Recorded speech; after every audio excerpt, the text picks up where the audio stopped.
Less than 3 months ago, on what seemed like the coldest morning of winter, I found my son's frozen and lifeless body on the front steps to our home. He had turned blue. He was clinically dead when he arrived at the hospital.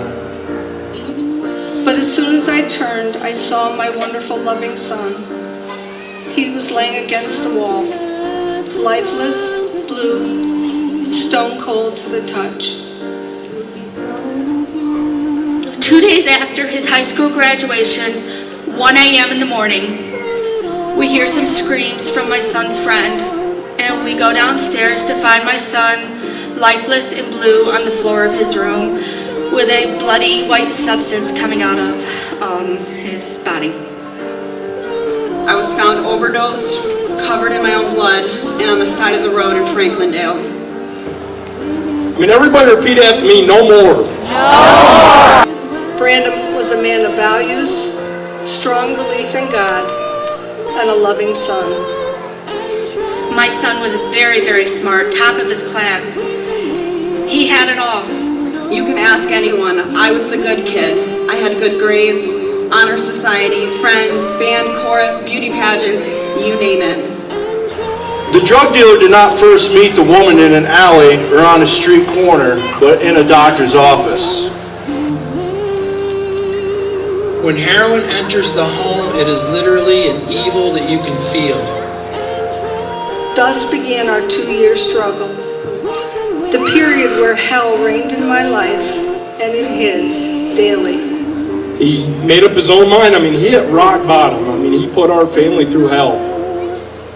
It's that one family member that uses, and it's the whole family that suffers. You're not rocking my boat. I'm taking my family back and I'm keeping my boat. I was divorced, broke, homeless, and not allowed to see my children.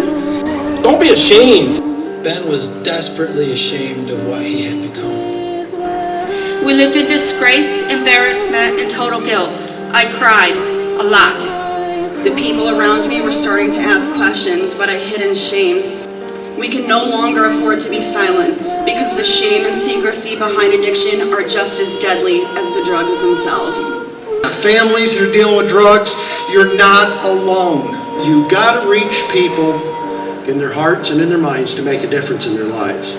So let's not go home tonight and then become silent again. Drug addiction takes everything else from us. Let's not let it take our hope. I, like so many of you here tonight, believe with all my heart in the spiritual solution to this crisis. But there is room for both God and science in the treatment of addiction. Treatment gave me the coping skills to stand on my own 2 feet.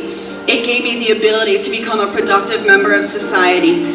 But God never gave up on me, and He carried me, kicking and screaming at times, to this beautiful and amazing life that I live today. The body was formed out of the dust of the ground. The spirit was the very breath of God Himself, and the soul was made alive. Addiction involves all 3 parts of man, body, soul, and spirit. We must depend upon the power of God. That has to be part of the equation as we consider addiction, because it does involve the spirit. In fact, the scripture tells us that the very power that raised Christ from the dead can be in us through faith in Jesus Christ. This is not the ending, this is the beginning. We are here to help. And if you need something, come see us. We will help you. Thank you all for coming. Have a good night, and God bless each and every one of you.